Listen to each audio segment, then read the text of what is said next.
Hi, everybody. Thank you for coming to the webinar today. Why don't we wait, I think it's 2 more minutes before we start. Why doesn't everybody in the chat box put, I don't know, their favorite plant? And I know that's hard, but let's hear what you guys have to say.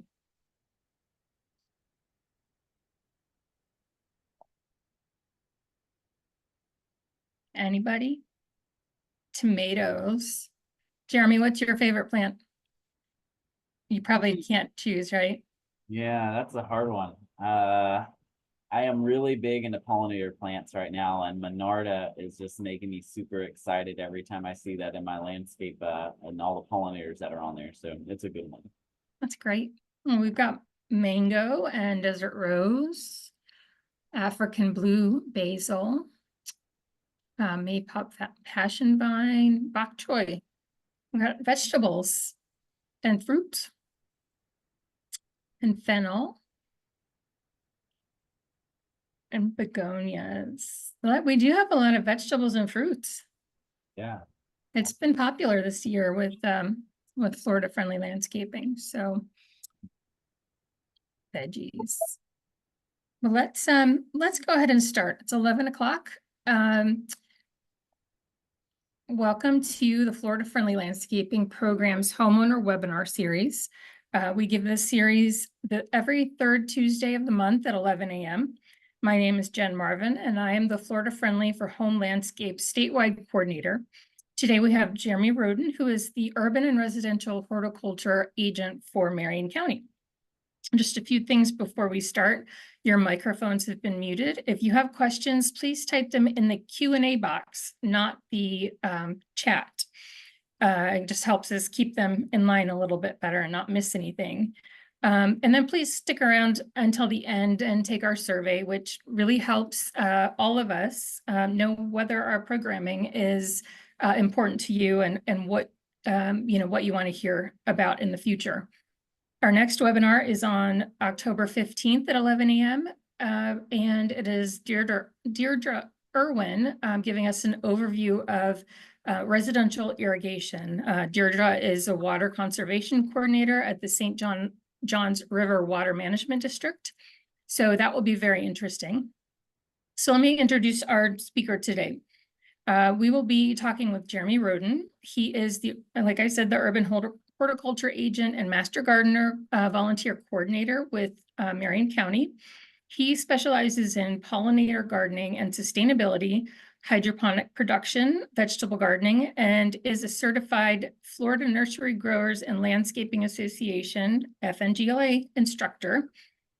Jeremy and his Master Gardener volunteers recently introduced the Great Florida Pollinator Count, a statewide initiative with primary goals of increasing pollinator habitat, providing public knowledge about the importance of insects, and contributing useful data to research through citizen science. Jeremy has a bachelor's degree in agricultural education and is currently working on his master's thesis at UF, majoring in landscape pest management with a focus in pollinators. Jeremy, welcome, and please take it away. Thank you for being here.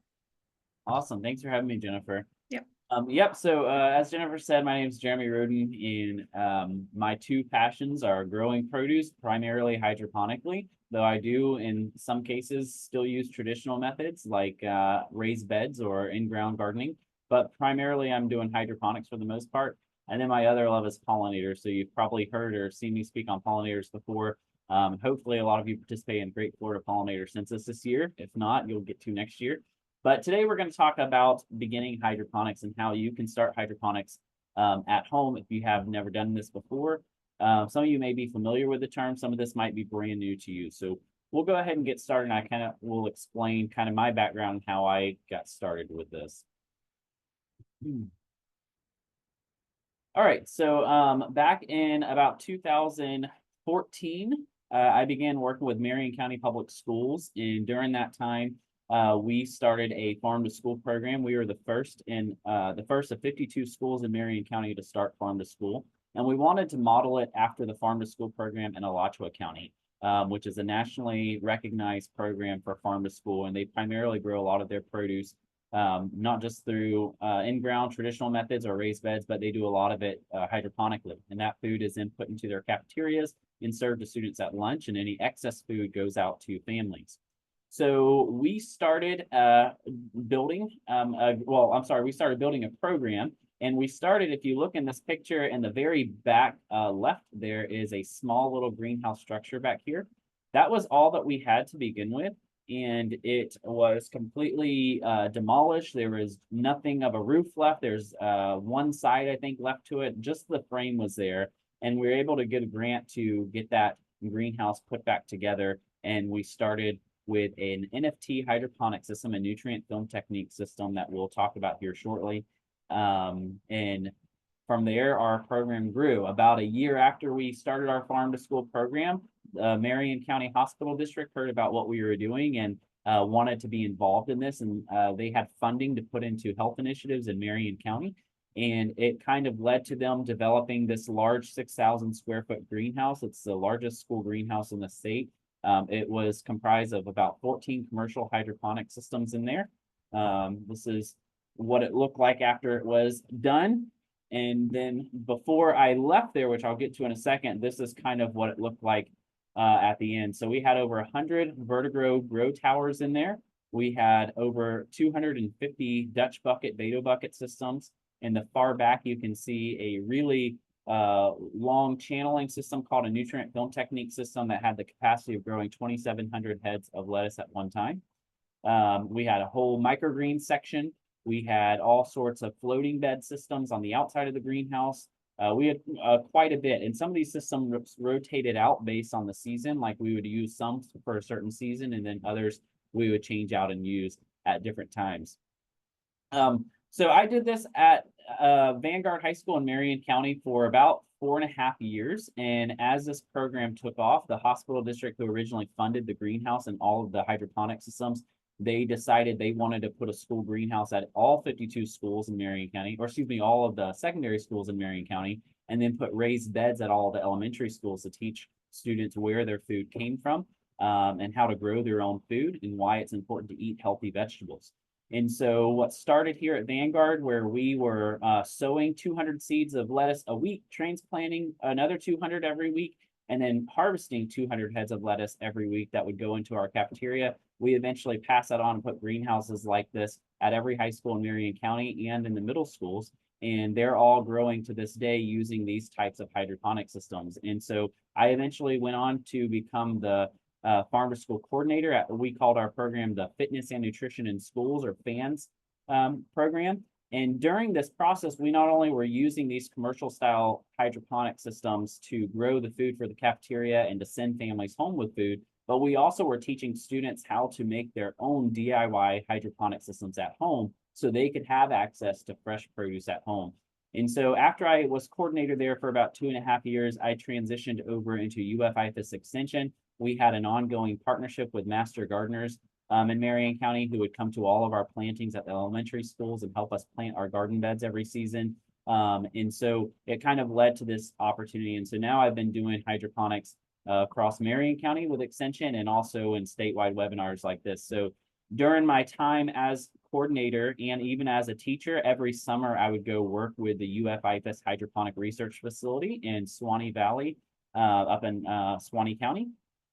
And so I got a lot of my training from them and learned a lot of the techniques of hydroponic growing there. So I've been doing it for about a decade now, just over a decade, and it's been a fun journey, and I've learned to grow all sorts of produce items, and it's been a lot of fun. So before we go any further, I do want to go over just a couple of things. So hydroponics, oftentimes people are confused with what hydroponics are. And put simply, hydroponics is growing plants primarily in a soilless media with added nutrients. And we add those nutrients when we provide irrigation. So our irrigation cycle, every time it comes on, or if we're watering, hand watering, we're always providing nutrients with that. And the main point here is that we're using a soilless media, so media that contains no soil. So some examples of hydroponic medias. We have perlite, which you might be familiar with. They are like they look like white styrofoam balls that they kind of mix into bags of soil. and they help with water retention, but they also can help with aeration. So perlite's really good. Rice hulls are the shell of every grain of rice. So rice actually grows in a shell, and that shell used to just be a waste product. But they have found that it works excellent as a hydroponic media, and it's more of an organic media that can break down and is considered organic. And it's also a little safer to use than perlite. If you're familiar with perlite, when it dries out, the dust of it is very dangerous for getting into your eyes and into your throat. And so it's generally recommended that you wet it down prior to using it for whether you're mixing it with soil or in your garden or using it as a hydroponic media. But rice hulls has a very similar consistency to perlite and acts very similar to perlite in terms of water retention. Coconut coir also kind of does the same thing. Again, this used to be a waste product, but it is another organic product. This is the husk of a coconut, and this is probably one of the most popular hydroponic medias in industry. It's used, and especially by hobbyist growers, it is used pretty heavily in it. It's a phenomenal media, holds water very well, holds your nutrients very well. It's a good media. Steel wool, also commonly called rock wool. You'll see pictures of this later throughout the presentation, but it is basically like preformed cubes that kind of look like a insulation material, if you will, and it works really well. It's another favorite in the hydroponic industry, but it is one of the most expensive ones to work with. But it does work really well, and it's very easy to grow seedlings out with it. And some systems only can use rock wool, so you'll see those here shortly. Another one is expanded clay pellets. You've probably seen this before, especially in a lot of DIY photos you find online for hydroponics. These are like the little red clay balls that you'll see filled in a netted cup. In my opinion, first off, they are another one of the most expensive medias out there for hydroponics. In my opinion, they are probably the most worthless. Mainly because they are primarily being used for support. They do hold water a little or pretty well, but they're mainly used for support of the plant, and most of the time you can do without them. Like you might have a plant, fall over in the first few days or so, and you just prop it right back up. But in the 10 years plus that I've been growing hydroponically, we've never used expanded clay pellets, and it's a very expensive product. So I don't necessarily recommend it. The one benefit of it is it's the only media on here that is considered reusable. So you can clean them after each season and then put your plant back in there or your seedling back in there to grow. But again, it's mainly just there to hold the roots. And then the last two we have here are composted pine bark. And this is a little tricky because it's very difficult to come by composted pine bark in the stage that you need it to be in for hydroponics. You can find composted pine bark, but generally it's going to have a nutrient value to it. And so the idea with this is what we consider the bottom of the mulch pit. So if you go to a mulch lot, at the bottom of that pile of pine bark mulch, there's a lot of fine dust there that has not yet broken down as organic matter, and it does not have a nutrient value yet. That dust actually will work pretty well as a hydroponic media. But most people I know, myself included, cannot find anybody to where you can get it. There's only one place in Florida I know of where you can get it, and that's based out of Perry, Florida. And almost always it's already provided to a hydroponic farm, and they get almost all of it. But I am going to show pictures of it today, which is why I wanted to bring it up to you and let you know that it can work. You just want to make sure it's whenever it has good water holding capacity. And then finally, the last thing here is sand. And the reason I have this listed here last is because if you're familiar with soil, one of the 3 soil particles is sand. So that kind of sounds like it goes against the idea of what hydroponics is, but this is specifically referring to play sand.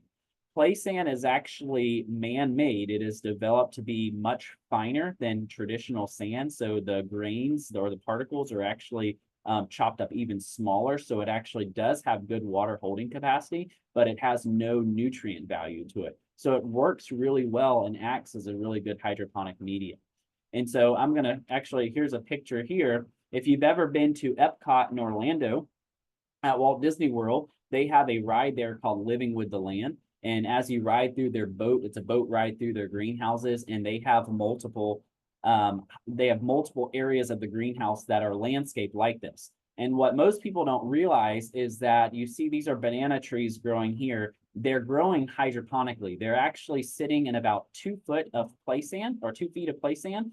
And underneath that play sand, there is a metal grate there. And so at the base of every one of these plants, there's an emitter that's feeding it water and nutrients for every irrigation cycle. And then the nutrient the nutrient leachate actually drains down to the bottom to where that drainage grate is, and it goes into a reservoir where it's then readjusted in terms of its nutrient and pH content, and then refed to the plants periodically throughout the day. So a lot of people don't realize that when you're riding through these greenhouses and you have these giant palm trees and citrus trees and banana plants like this, they're actually, it looks like they're landscaped in play sand, but they're actually all in a ginormous hydroponic system that's man-made. It's a really unique system. It's really cool.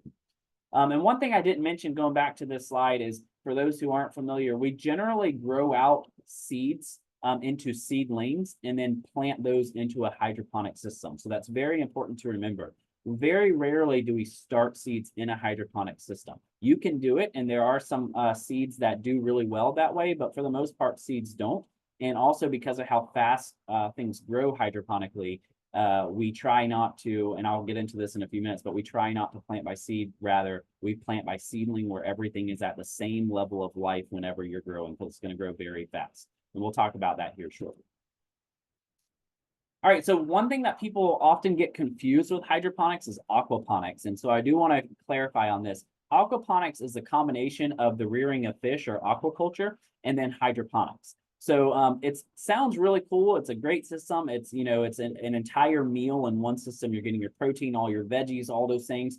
I will tell you, however, there's many pros and cons of this. If you speak to any aquaculturalist specialist, or if you speak to any hydroponic specialists, all of them will tell you, like, do not do an aquaponic system.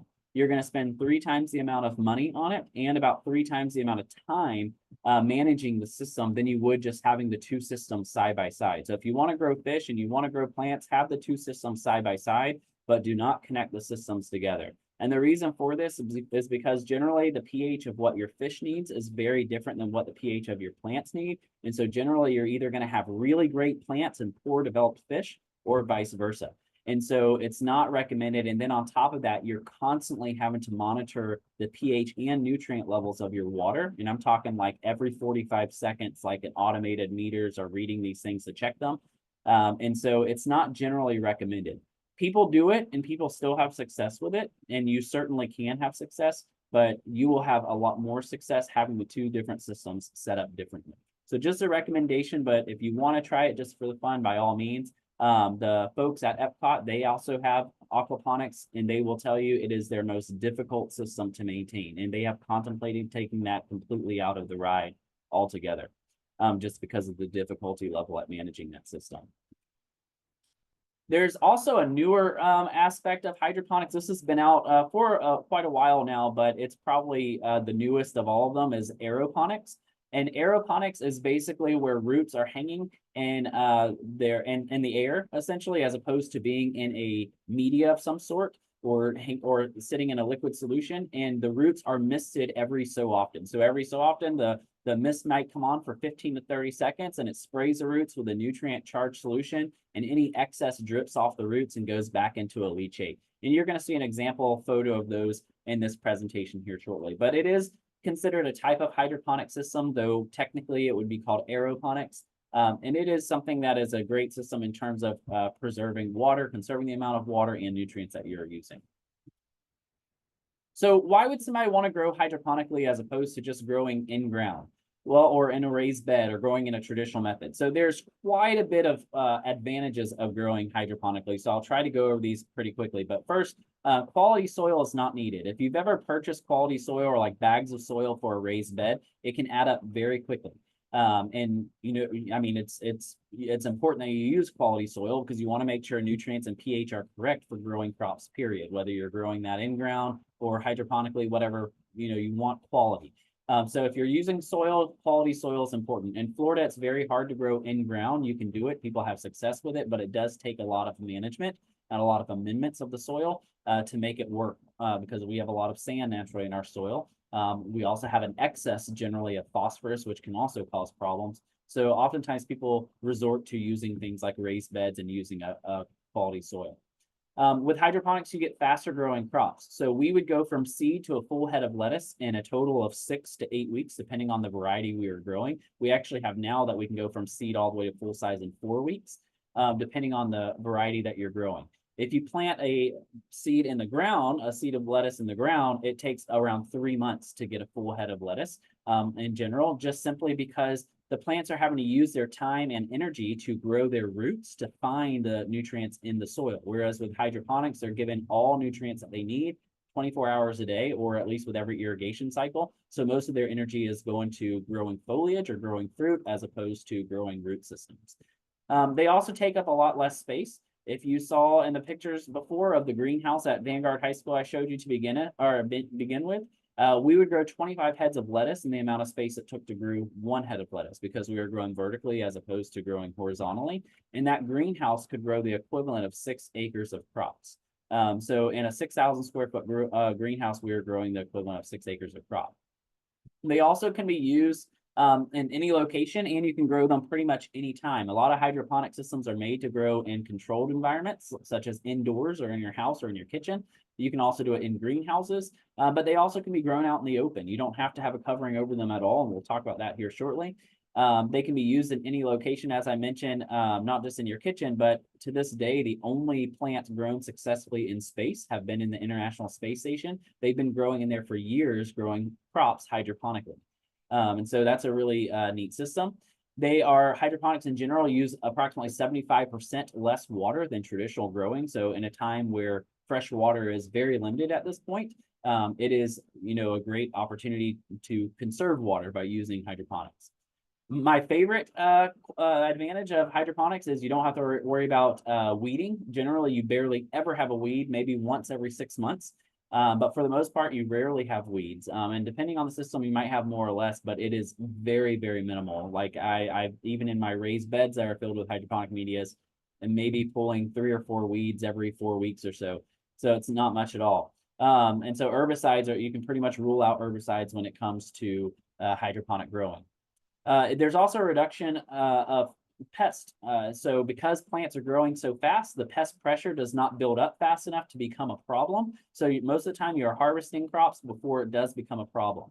So, however, sometimes pesticides are needed for long-term crops. So if you're growing things like tomatoes or peppers that are going to be growing in your system for 9 months or even longer, year after year with peppers, you can do that. But you are likely going to have some type of pest pressure. And so like one of the things that we would do is when we start noticing certain pests, we would use an organic pesticide in the schools. That's all we are approved to use. But most of the time it would do really well. So, but you're still reducing the amount of chemicals altogether in terms of pesticides and herbicides, or insecticides, excuse me, and herbicides. A couple other things, you're also reducing or eliminating agricultural runoff.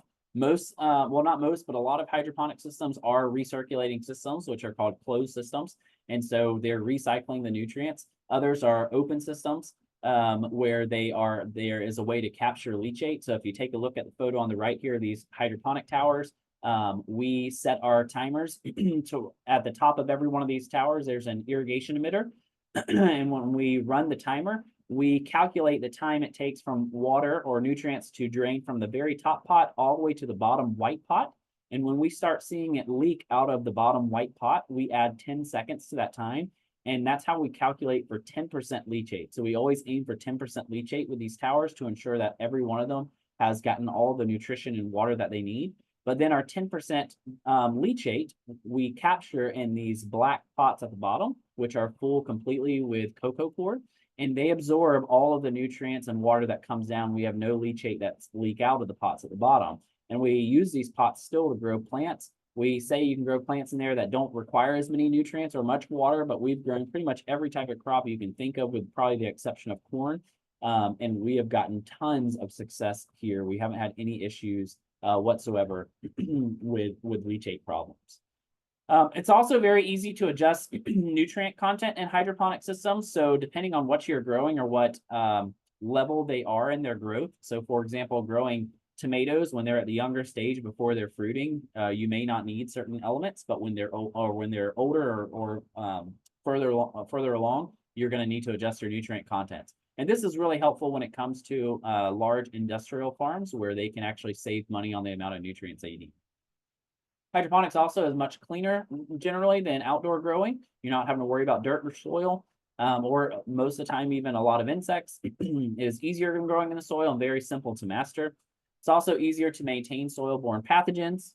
and reduce contamination of crops. You don't really have any soil-borne pathogens because you're not using soil. I don't know of any cases where nematodes have ever been a problem. You still can have other insects dwell in the media, like gnats or flies. And so that has happened occasionally, depending on how old the media is or if there's anything building up in that media, but it's rare. You're reducing contamination of the crops because you're not having to use chemicals for the most part, and then you're also increasing the ability to grow crops for specific characteristics. So for example, in Japan, they are growing heads of lettuce that have lower sugar content, making it more favorable for diabetics, simply by adjusting the nutrients that they are providing to the plants. And that's one of the benefits of growing hydroponically is 100% of everything that your plants are receiving, whereas in ground, you don't know what's naturally in the ground. You know what you're giving it, but you don't know what's naturally in the ground. And that could be any chemical from a industrial plant that might have used to exist on that property, or you don't know what's there in the ground. But with hydroponics, 100% of everything that that plant is exposed to in terms of your nutrition, which is really good.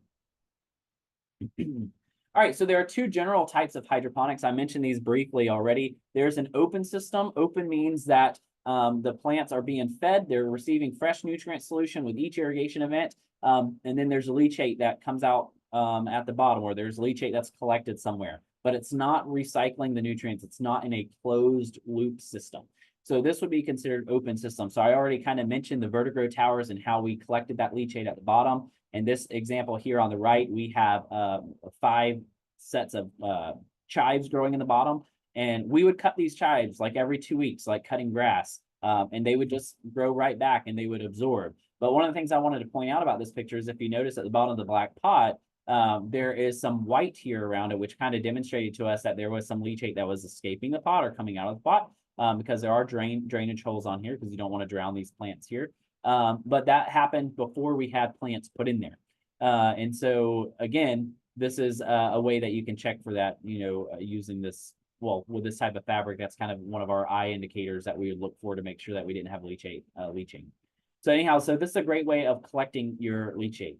The nutrient and pH stay pretty consistent with a system like this because it's getting fresh solution each time. It is easier to maintain and manage, and the leachate can be recycled to landscape plants or elsewhere. So if you are collecting leachate, but it's not recirculating. So for example, some systems actually collect the leachate in a big reservoir, and then they use that leftover leachate, which is a watered down version, if you will, of the nutrients to irrigate cattle fields. So that's something you can do. You can also use it in your landscape. This does require regulation, however, if you're doing it on large scale. You want to make sure that you are regulating, and even on small scale, you want to make sure that you're not having continuous excess of leachate. With the closed system, this is where they're reusing nutrient solution for each irrigation event. And this is great for larger or long-term systems, which they will require ongoing checks of your pH and nutrients because it's going to change. So as things are circulating, like in this small system here, it's smaller, but they have large systems like what I showed you earlier of an NFT system like this. But this is a recirculating system where water is running down these channels, or charged water solution is running down these channels 24 hours a day. And then it drains down into a pump, and the pump just continuously runs to recirculate this system to keep these plants alive. And the thing with that is as the water flows through, plants are taking up water and they're taking up nutrients. So over time, your nutrient solution levels are going to change, and likewise your pH will as well. So it does require you to regularly check your pH and your nutrient levels if you're using a closed system like this. It is more economical and more efficient with nutrients and water, especially at large scale. So if you're using this, this is generally kind of how a lot of growers are growing. But it can lead to an abundance of pathogens. So that is something you have to keep in mind and clean out your reservoirs on a regular basis. All right, so the general categories of hydroponics, and again, these are pretty general. There's all sorts of different hydroponic systems out there, but these are the general. The blue I have indicating as closed systems, the red are the open systems. But first off, we have Cracky style, which was named after Dr. Cracky from University of Hawaii. And we'll kind of talk about that here. It's more of a wicking system. It is like a set it and forget it system. There's deep water culture and floating. Again, this is a set it and forgetting system. We'll talk about those. There's media beds. So basically think of like a raised bed filled with a hydroponic media instead of soil, and having like drip tape or irrigation that is connected to nutrients. There's vertical gardens like what you've seen with the towers, top drip systems. and nutrient film technique. And we're gonna go over these in the next few slides. So these are examples of cracky systems. Again, super simple, super easy. These are actually photos of one of my master gardener systems. She's been growing for about 5 years now. She has about 6 of these tubs set up in her dining room on a wire shelf with grow lights. And every week she harvests 4 heads of lettuce, and she just has them rotating.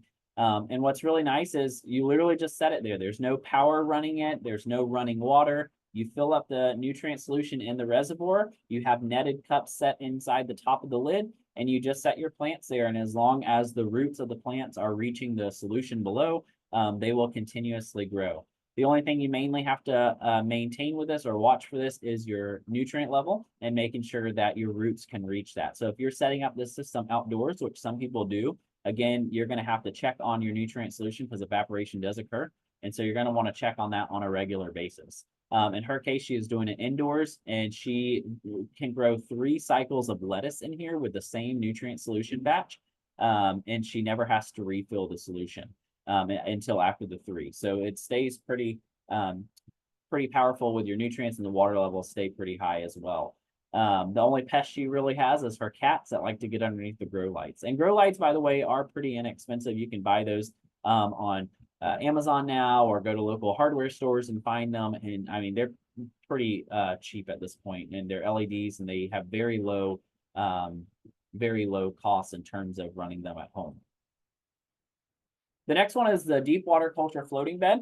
My time here. So this is an example of a 4x8 bed. It's kind of like a similar 4x8 raised bed where we've lined it with a liner. In this case, we use one called Ultra Scrim. Again, that's Ultra Scrim. It is a food grade liner. However, there has been not a ton, but there has been some research lately that has shown that if you get general pond liner that you use for like koi ponds or fish ponds, that type of plastic is also made not to degrade in sun because you don't want to injuring your fish. And they have found that it works really well with float bed systems, and they have not found any type of chemical leaching in that thus far. But again, there's not a lot of research on that, but that is what the research is suggesting at this point. So that is an option. The white or the black liner doesn't make a difference because it stays pretty insulated with the wood frame and the 2-inch styrofoam wrap, which we'll get to. So what I like about this is you can use any container that holds water. Lowe's buckets or Home Depot buckets work really well. And I know Lowe's particularly is considered food grade. It is a food grade bucket, if that's something that concerns you. The only thing about those buckets is they are not as thick as wood, like what you see in these 2 left pictures. So the insulation is not as great in those buckets, so your water does get warm.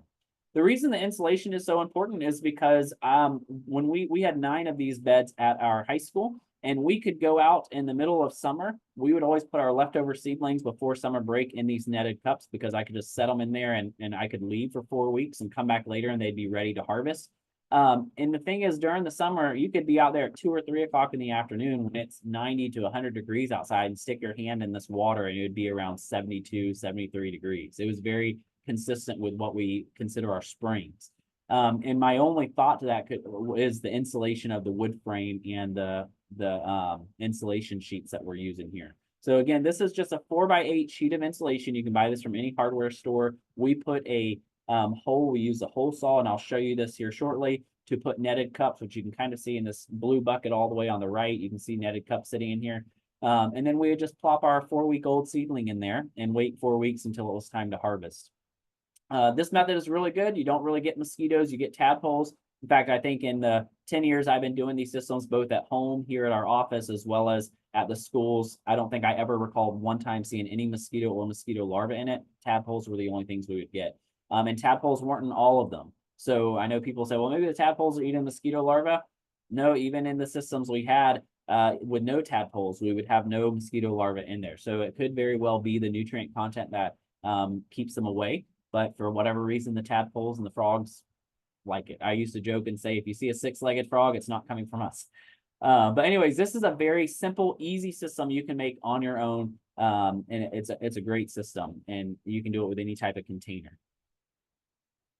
With media beds, so this again can be raised beds. It can be in the picture on the far right. This was a collapsible raised bed that was being trialed and being used just to see how well it worked. It's full of a hydroponic media. I think in this case and in the cases of the 2 pictures on the left, These are trenches that were dug. They're about 2 feet deep by about 1.5 feet wide, and they're all filled with composted pine bark. In this case, they are trialing growing different types of spinach.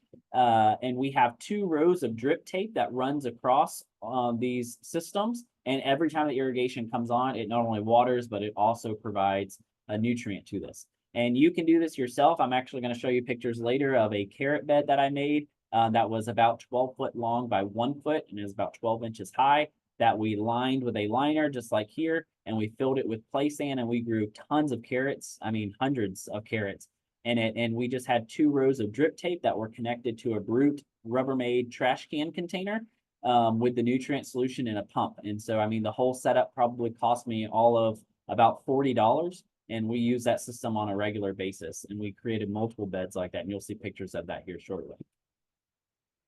Vertical gardens, I didn't mention, but some hydroponic systems are a combination of multiple methods. So for example, the towers here on the left and in the far right, this is considered a vertical hydroponic tower. This is vertigrow, but it is also considered a top drip system. It's dripping from the top. That's how they, or the irrigation comes on from the top. And it's also could be considered a media bed because they are each pot is full of a hydroponic media, and likewise in the lower pots as well. The center picture here is another vertical tower. This is more of an aeroponics. I mentioned aeroponics earlier. This is like a white PVC tube. You can kind of see it here in this third one back. And on the inside of that tube, the roots hang submerged in the air, and there is a hose in there that runs down the middle of the tube. And every few minutes it comes on and it missed all those roots with the nutrient charged solution, feeding those plants. And again, you get really good results. Whatever excess nutrients drip off of the roots, it drips down into the built-in reservoir at the bottom there. And so this is another type of system that you've probably seen this around. It's a really good one. They actually have newer versions of the system where they have grow lights on them. I want to say the system, if I remember off the top of my head, is called My Vertical Garden, I believe. But I could be wrong on that. But I know these are vertigrows. I think this is called My Vertical Garden. The photo on the right is an example of how the hydroponic research facility was able to, not only are they growing edible flowers in here, which are becoming more and more popular, but they were actually able to convert the system, which is normally an open system, to a closed system. So they would drain all the leachate down below into this pipe, which would then run into a reservoir, where it was tested every 15 minutes and recharged with the solution or nutrients it needed, and also adjusting the pH every 15 minutes as needed. And so that's an example of how you can be more efficient with these, and it's a pretty unique system how they had that set up. All right, next one, again, our top drip system. So this is another photo on the left is another product of Vertigrow. It is a tabletop system. It's basically like a raised bed built on top of a table. It is a recirculating closed system. So you have your reservoir down here where your nutrients are stored. You just mix that like once a month, excuse me. And then they are pumped up into this white and blue poly pipe where there is an individual emitter on top of each one of these black pots, and it irrigates from the top about 2 or 3 times a day.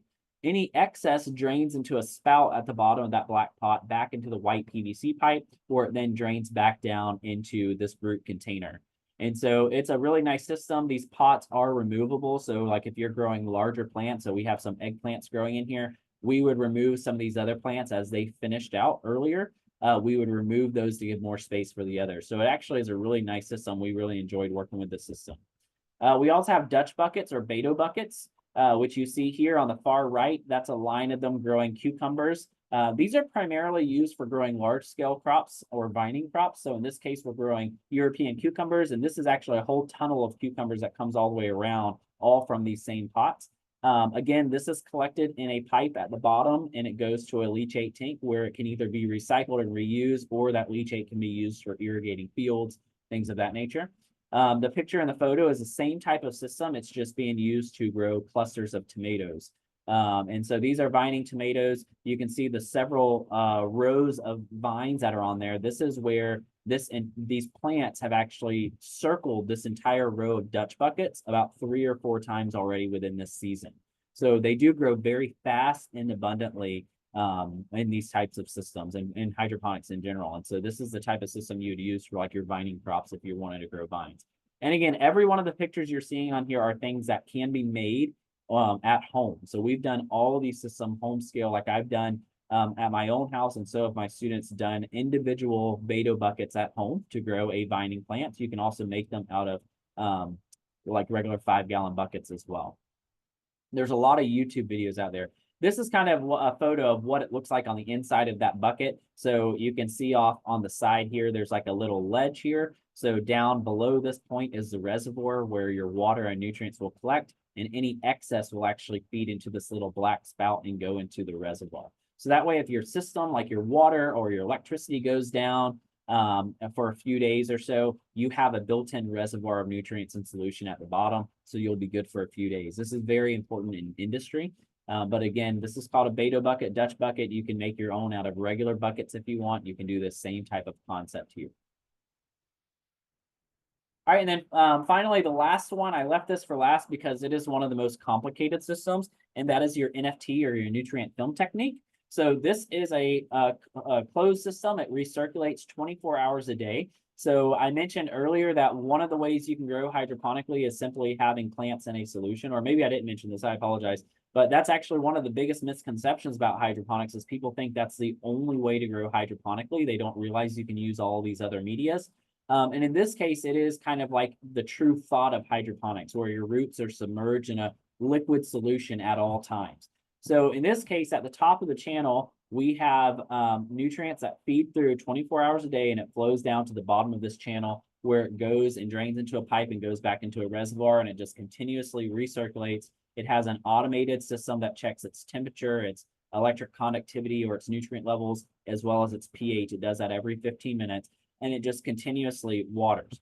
Now, the problem with a system like this is there's very little room for failure. When you have plants that are growing in a liquid solution as opposed to a media, their roots are dependent on that liquid solution. And so the moment that liquid solution stops being provided to them, let's say your electric goes out or your pump stops working, or some of the individual emitters at the top of the channels get clogged somehow, you have about an hour to save your crop, and otherwise it's done.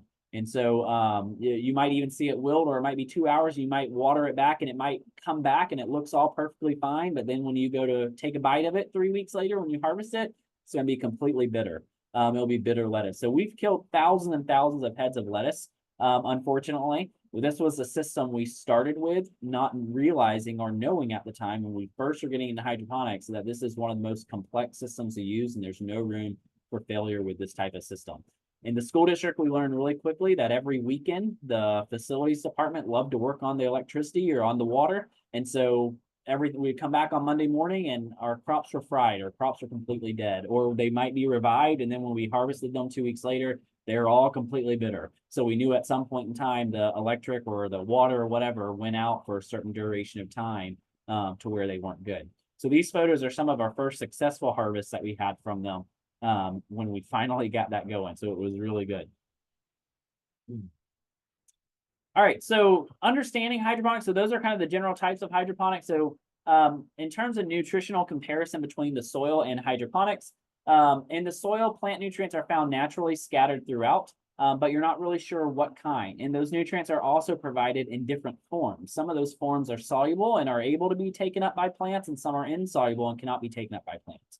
All soils are different and can have excess or deficiencies, and also different seasonal things like rain or cold and soil temperature can affect nutrients being available to plants. And even your pH can change over time as organic matter breaks down on top of your soil and lock up nutrients in the soil, or unlock nutrients in the soil, and all of a sudden you might have an excess of nutrients. So that's some of the problems that you find with soil. General all-purpose fertilizers work really nice for the soil because you just need something in general, like your general macronutrients, but they won't work in hydroponics. Most of the time, they lack micronutrients. With hydroponics, you must provide all 17 nutrients, 16, 17, depending on who you're talking to the plant itself. They don't have means of growing into the soil and finding things in there, so you have to make sure the nutrition that you're providing to the plants contain all 17 nutrients. Nutrient availability is generally consistent with hydroponics, and therefore you get faster growth of your plants, typically 2 to 3 times faster than you do in traditional growing settings. And then again, you must use fertilizers that contain all 17 elements. So you can't just go to the store and buy Miracle Grow or something of that nature and use it for hydroponics. People have had success with it with simpler, fast-term crops like lettuce. Generally, you'll see your lettuce fill out nicely and it'll look good. Not a big deal. But for more advanced crops like squash, zucchini, peppers, tomatoes, things like that, eggplants, they're going to require all 17 plant nutrients, or you're going to see deficiencies or not get what you want in terms of production. So again, make sure you find a fertilizer that works for hydroponics. Most of the time they will say it's a hydroponic fertilizer. So in this case, MaxiGrow is one that we use. We've used Vertigrow. There's one called Dino. There's all sorts. You can find a lot of them on Amazon. You can find hydroponic stores all over the place.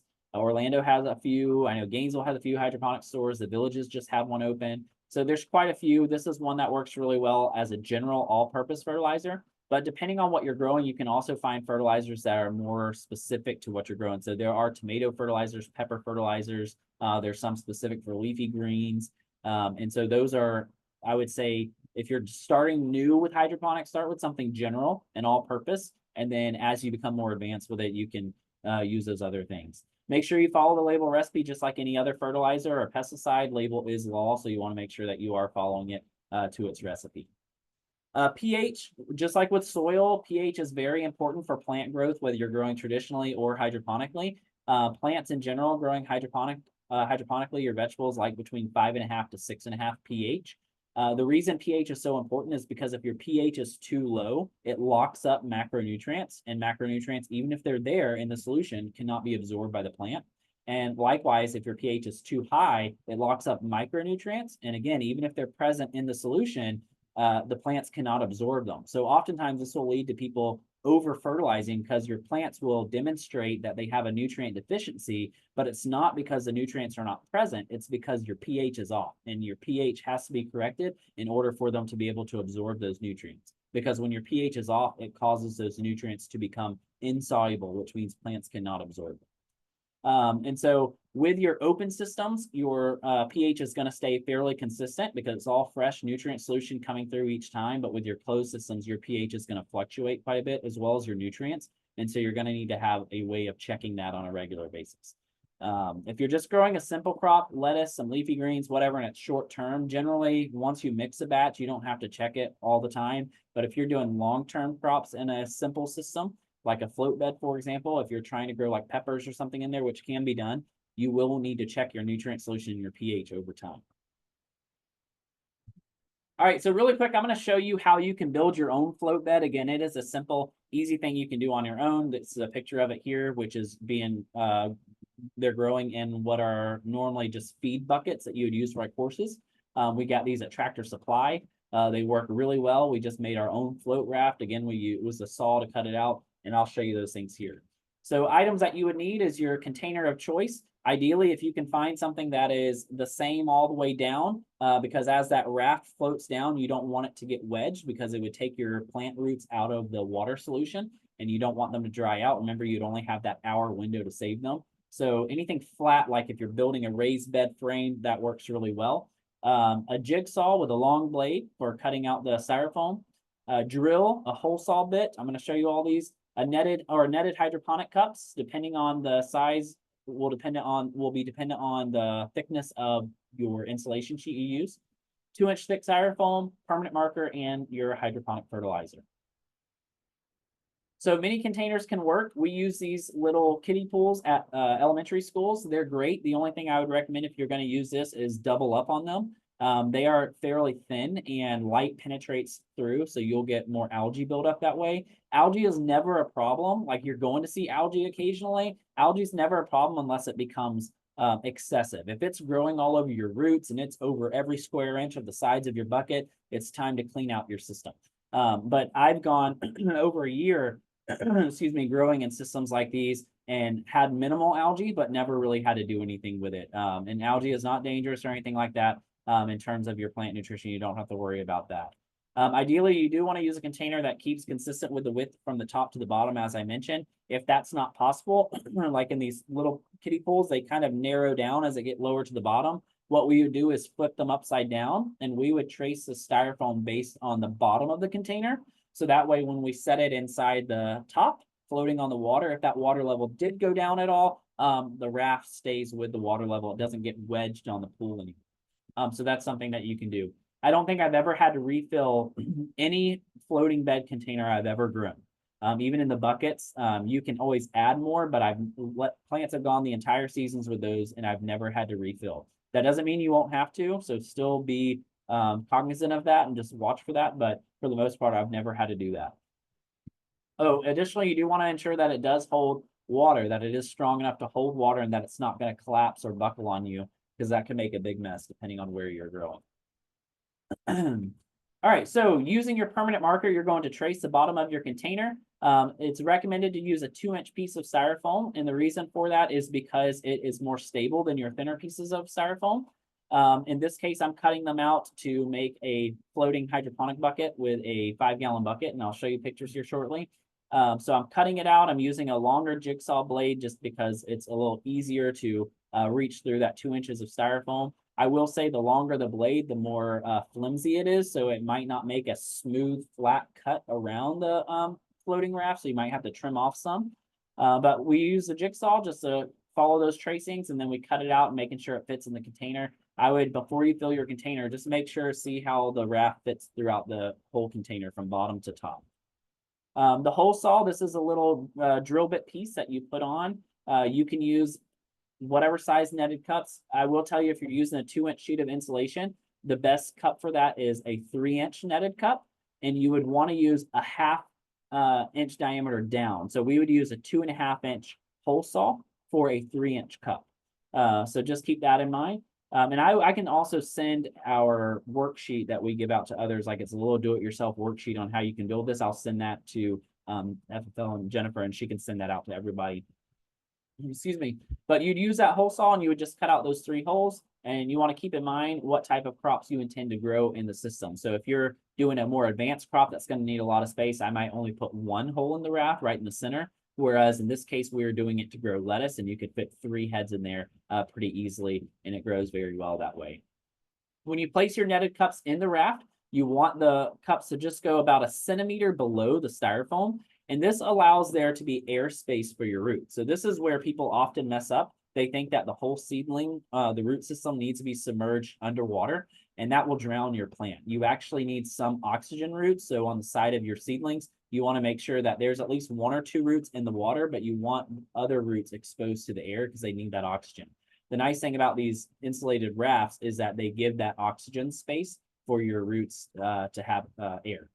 And then your floating hydroponic bed is now complete. So you just set that inside your nutrient solution. So you just mix your solution into the bucket based on what the container of fertilizer says. So in this case, it says 1 tablespoon per gallon. We know it's a 5-gallon bucket.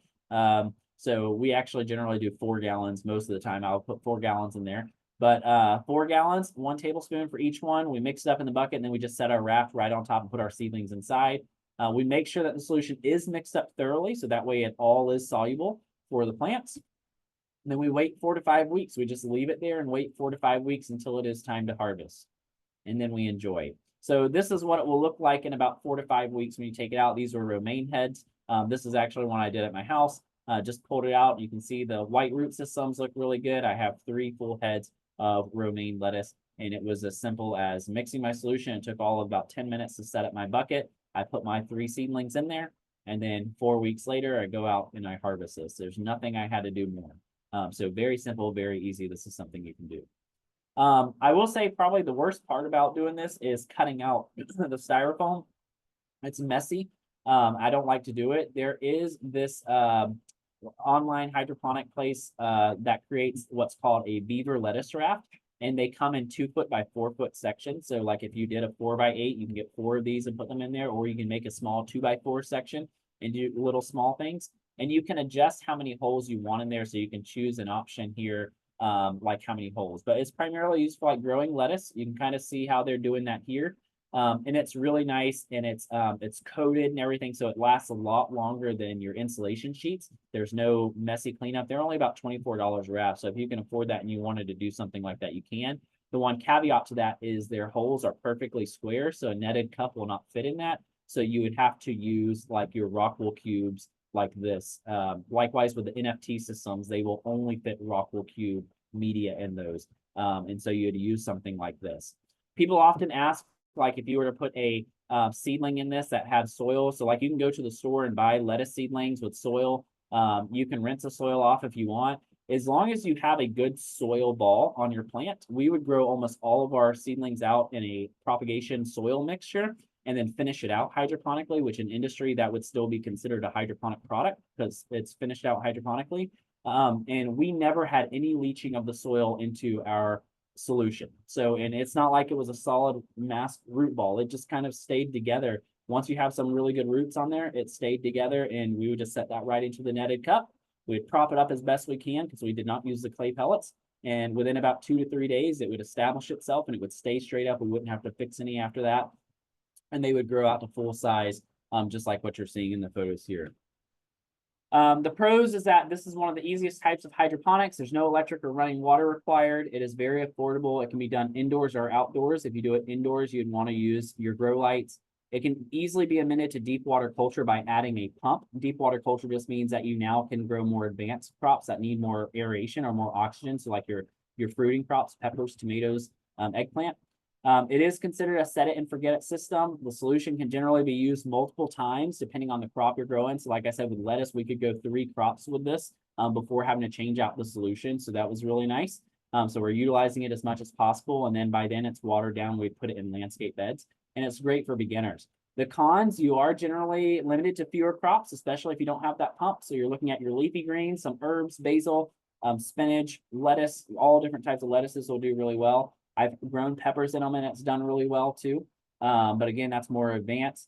You must ensure the floating rafts do not snug on the sides or they will dry out. And then depending on the material, rafts may need to be replaced sooner than later. The beaver boards last a lot longer. And as I mentioned, they can attract tadpoles, but I've never seen mosquito larvae in them. So this is kind of what this looks like in industry. So this is actually a farm in Florida that grows organic lettuce and hydroponically, and they do it on these rafts in these large, like this whole greenhouse is like one giant pond. And they grow all on these rafts and they grow lettuce for their schools as well as grocery stores and everything else throughout Florida and Southeast US. So it's a really cool practice that's used in industry that you can do at home, and it's used to this day. So it's really cool. It's really unique. This is one of the first type of hydroponics historically going all the way back to the 1600s that we have records of where they would be used. Indigenous people would use them as rafts in rivers and allow the natural nutrients in the river to feed crops that way. And then finally, just some last pictures, some home systems you can do at home. We have 2 tower systems. This at my house, I put a little raised bed container at the bottom, filled it with cocoa coir, and I've been growing crops this way with my 2 tower system. Earth boxes, like what you see in the middle here, you can fill those completely with a hydroponic solution, run a poly pipe through the middle that's connected to like a group container, like what you see with my hydroponic towers. And it just comes on with a timer and a pump, and it feeds into these tubes. Your emitter feeds into the tubes and feeds them. Grow bags work really well. Again, filling it with the hydroponic media, growing hydroponically this way. I mentioned about my carrot bed. This was the long 12-foot bed that was 12 foot by 12 inches high, lined with a landscape fabric filled with play sand and 2 rows of drip tape. This is a mixture. It says carrots on the sign, but it's a mixture of carrots, beets, radishes that we had growing in here. We would use this bed repeatedly. You can see all the carrots that we got from this. And again, all that was here at the end of this, you don't see it in the picture, was just a brood container trash can like what you see here in this 2 tower system. And it had poly pipe and a pump connected to it and a timer that you plugged into the wall. And it irrigated it 3 times a day for about 2 to 3 minutes. And so very simple. And you can kind of see, this is a picture on the bottom right over here. You can see a picture of those drip tape in the drenches. It's the same type of system here. You can make this yourself. You can get all those materials from any hardware store. The photo in the top right corner, same thing. It's a hydroponic system outdoors growing corn in these black containers with hydroponic media and feeding it nutrients each time. And they grew very successfully and very abundant and didn't have a lot of problems with corn earworm or anything like that just because of how fast they grew. So with that, the last thing I'll end is these 2 books are great for beginners. They are both by Tyler Barris. I apologize for the blurry picture on the left. Tyler Barris is an alumni from the University of Florida. He specializes in hydroponic production, grows for hydroponic companies all over the world. They pay him to trial their systems and trial different seed varieties and all sorts of things like that. He does have a YouTube channel called Farmer Tyler. He's a young, very quirky guy. He does all sorts of funny stuff in his greenhouses, but he is a wealth of knowledge. And I would say this picture on the left is his first book, and it is step-by-step color pictures of how to build your own systems. It is like the hydroponic Bible, I say, for beginners. It is a phenomenal book. I've read it about 7 times. I've tried multiple systems in here. They've worked phenomenally. I've learned things through it, trial and error. The photo on the right was his second book he came out with. This is more or less like if you become obsessed with hydroponics and you want to turn all your furniture inside your house into a hydroponic system with grow lights. This is supposedly a picture of his actual living room.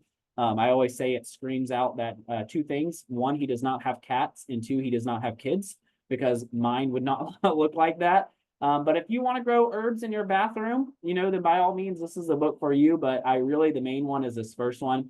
Also, there is a publication by UF on building a floating hydroponic garden by the Hawkmuth brothers. And it is a phenomenal resource. It's a great publication. I would recommend checking that out. And so with that, I apologize. I know we're right at time, but I'll take whatever questions you all have. Great, thank you so much. Let's see here. Let's go back up to the beginning here. Are clay pellets good for aquaponics? So clay pellets can be used with aquaponics. I'm not very familiar if they're used on a regular basis. I just know that I've seen them with aquaponic systems before. But in terms of whether or not they would affect the fish, I don't believe so, but I don't want to steer you in the wrong direction. I would have to double check on that. Okay, let's see. I was given 3 vertigrow towers by a school. I'm setting them up at another school. What would be a good DIY substrate for lettuce and other leaf vegetables, and also strawberries? Honestly, my favorite of all of them is cocoa coir. And if you only have 3 towers, you can buy 1 general size block of cocoa coir for about 15 bucks. I tend to personally, I live in Gainesville, and there is a hydroponic store there that I'll go to, or I'll buy them on Amazon, or Vertigrows here in Marion County, and they also sell them they're all about the same price. And that generally will fill about 5 towers. That includes the bottom buckets and the top buckets. So you should be good with that. In the cocoa coir, it's relatively inexpensive and it's good. I've done straight up cocoa coir. I've also done it to where I've blended it, mixed it with perlite or rice hulls. And I will say primarily what I do is I layer it. So I'll normally do 2 inches in almost all of my vertigrow, with the exception of tomatoes. I will layer it 2 inches of cocoa coir in the bottom.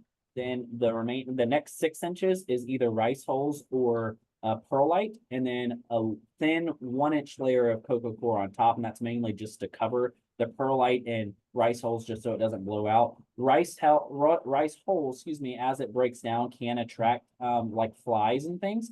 I've only had issues with that at 1 school in the past.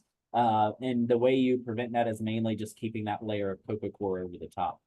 With tomatoes, you would want to do 100% cocoa coir. That's what's going to be best for them. And in a single tower, you would not want to plant more than 4 tomato plants. So do like maybe every other pot, do 2 that are diagonally across from each other. Their root systems will take over every single pot, and if you let it, will even crack those white pots. They will grow upwards, downwards, everywhere. So tomatoes get very excessive in them, but those 4 plants will heavily produce tomatoes for you. Wow, great. Thank you for that answer. This seems to be a reoccurring question. How do the plants not get root rot if they're always in liquid? So that is a great question. In terms of root rot with the plants, we've never had that issue. I don't know if it's because of the nutrition, and there's no air exposed, which I know root rot is a type of fungus, and so it's going to need air as well as moisture. So if it's submerged in the solution, my guess for that would be that there is no air for the roots that are in the water.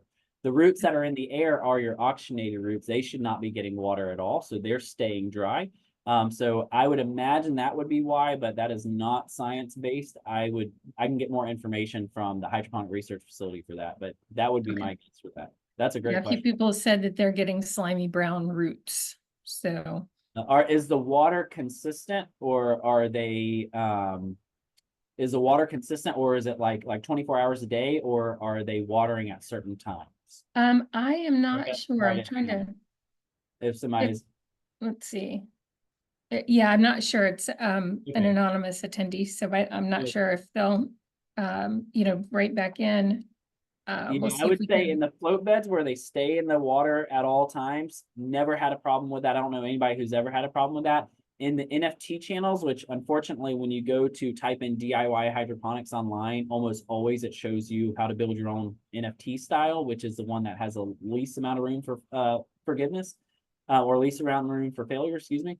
I would say just make sure with that your roots, or that it is running 24 hours a day. Those roots do need to stay submerged in that water.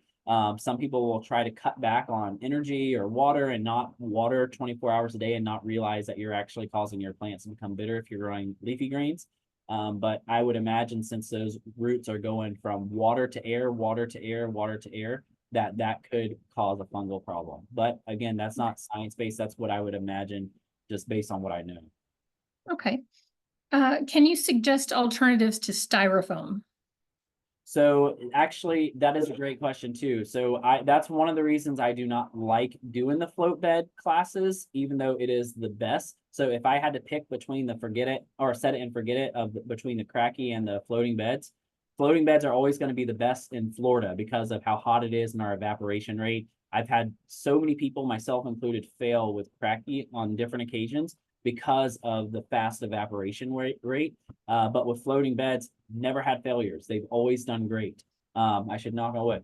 But styrofoam, unfortunately, as we know, is not a great product to use. These beaver boards are made of the polyester, which is a type of styrofoam, is the brand name or the copyrighted name. The polyester is pretty much the same thing. It is coated, however, in a nice coating that's supposed to make it last a lot longer. Likewise for the vertigo pots.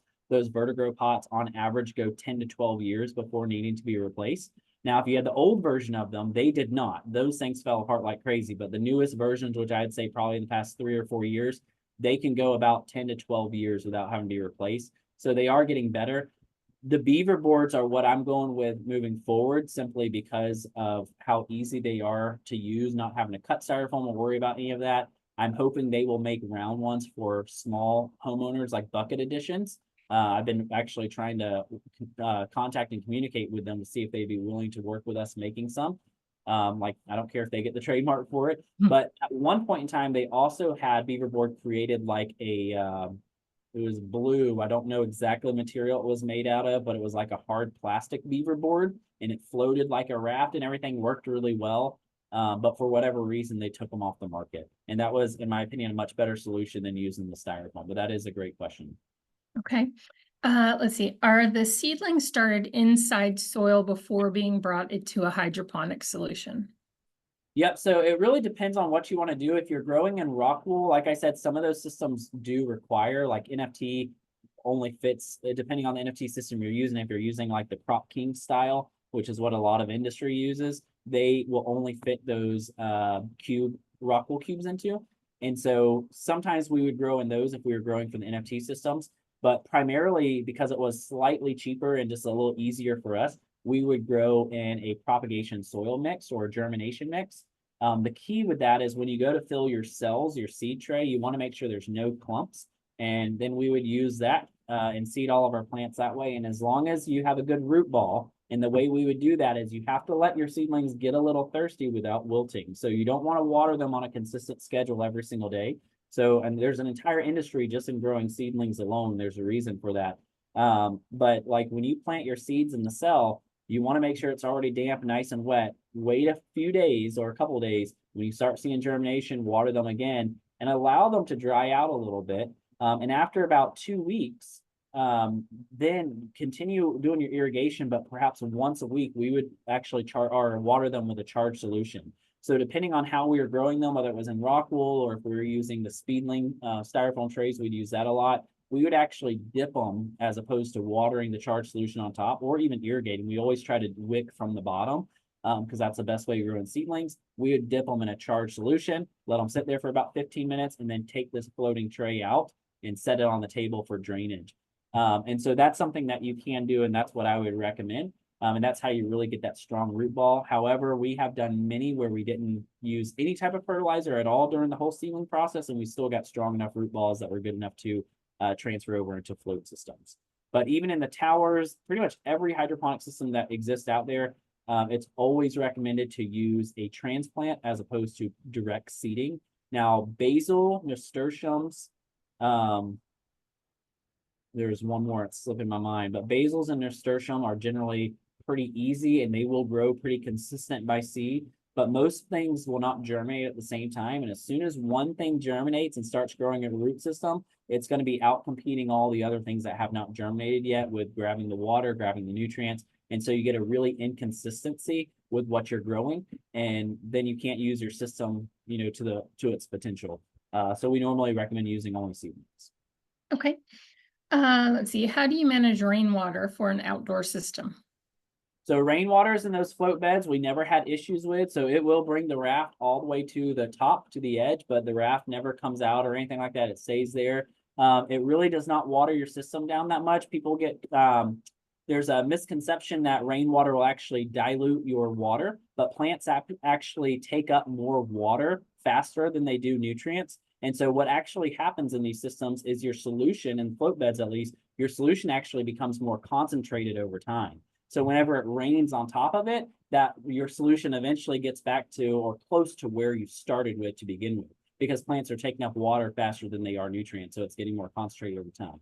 So it actually will bring your solution up kind of back to where it's been. I've never had anything get so watered down by any means that I've ever had to change a nutrient value, but that's another great question and misconception that people have. So Sure. In a small setting, could you use an air bubbler like in a fish tank or a bait bucket?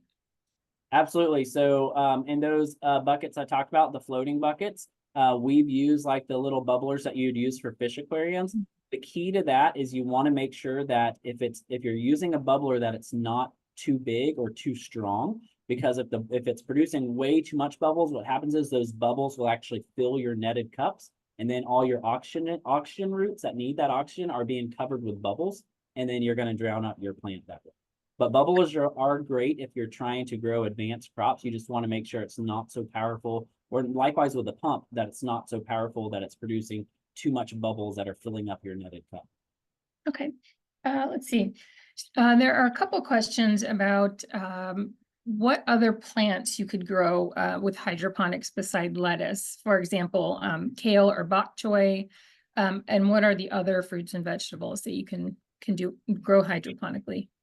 So I'll be completely honest, I don't know of one thing that you cannot grow hydroponically. I have tried almost everything and have had tremendous success with it.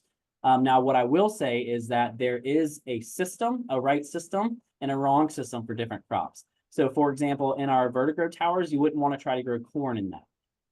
In buckets, like the bucket example I showed you with the corn, you could do that. If you had a raised bed like what I showed you earlier that's filled with a hydroponic media, and you lay your drip tape across there, you could grow corn that way and do really well. Especially on small scale, like if you're doing like large scale, trying to produce commercial quantities, it's not going to be favorable to do corn that way. But for small scale, you can certainly do corn, and you will get it much faster and more abundance of corn than you would growing it traditionally. I can guarantee that. I've even grown in bucket systems where I've taken one of those root containers that I've held for my nutrient solution. I've actually turned that into a giant cracky system and put a big netted cup in it. And I put a giant rockwool cube about 4 inches by 4 inches, and I've grown watermelon in it. I've actually put watermelon there. It cascades over the bucket, and then it tries to grow outwards, and it will grow big watermelons right there on top of my landscape fabric, and just do excellent with it. So the thing is, I would say that you can pretty much grow anything hydroponically, but you want to make sure you're choosing the right system to do so. That's the key. So if it's for a watermelon, like growing it in a cracky system, yes, I observed that I could do it, but it probably isn't the best because it was rooting in my ground cloth and everything else, and I didn't want that to happen. It's also sitting on the ground. So if I were to do that again, I would probably grow it in a raised bed filled with hydroponic media. And then likewise, if you go to Disney at Epcot, I mentioned them earlier, they actually have like big melon plants growing like that, where they have growing almost like a tree, and they've built an entire trellis system with little hammocks that hang and hold the melons as they grow. And because the melons are not competing for space, they actually get like really large melons. And if you talk to them about it, they actually believe it's because of the fact that they're not competing for space, because they're hanging in the air. Interesting. Let's see. Can you suggest the easiest, least expensive beginner setup and an inexpensive nutrient meter? Yep. So in terms of a setup, the floating buckets, they average around $7 to $8 a bucket. Now that's when you're making them on large scale. The problem is finding 2-inch insulation small enough for just one bucket. So when we buy our 4x8 sheet of insulation and we cut it out, it averages to be about $7 to $8 per bucket. So that is pretty cheap. Cracky systems are also really cheap. In terms of checking pH and nutrients, like if you're going to check those, there is what's called a Blue Lab pen, and it checks your pH as well as your nutrients. And what's really nice about it is it does not have to be recalibrated every time you use it. And it's one of the cheapest I know of, but it's still around 70 to 80 bucks.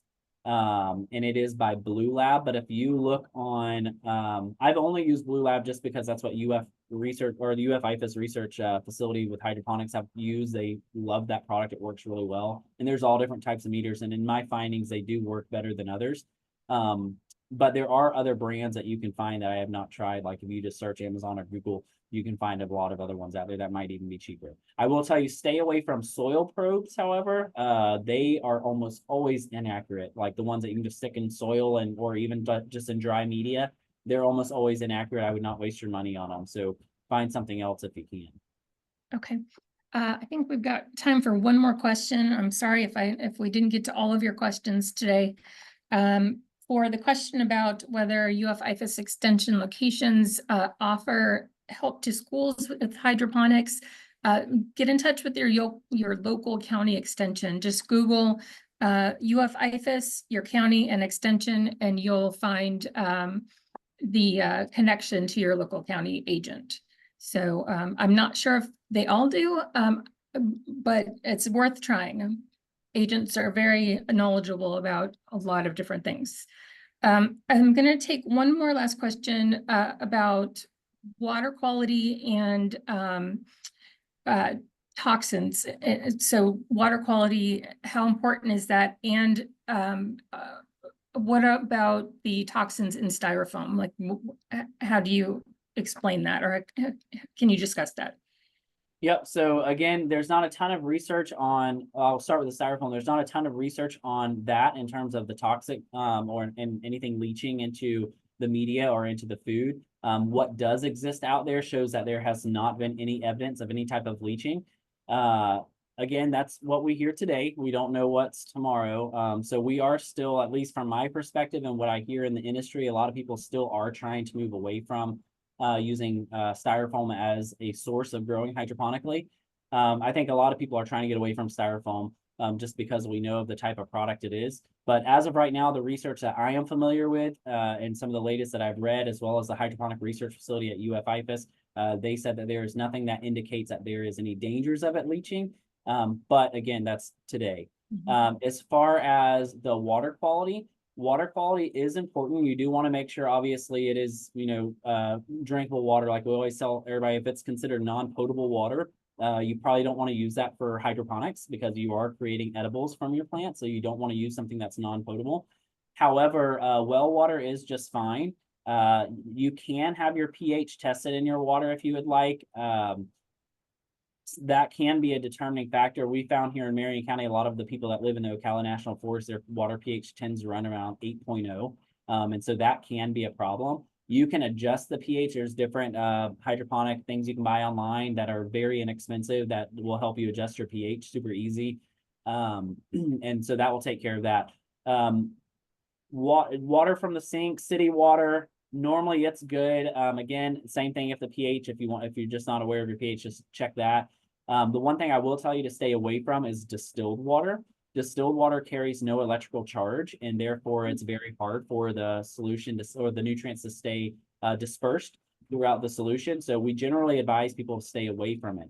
Now that is kind of counterintuitive if you've ever bought one of those systems like an Aero Garden or an iDo system. Generally, I've actually seen in their instructions where they recommend using distilled water.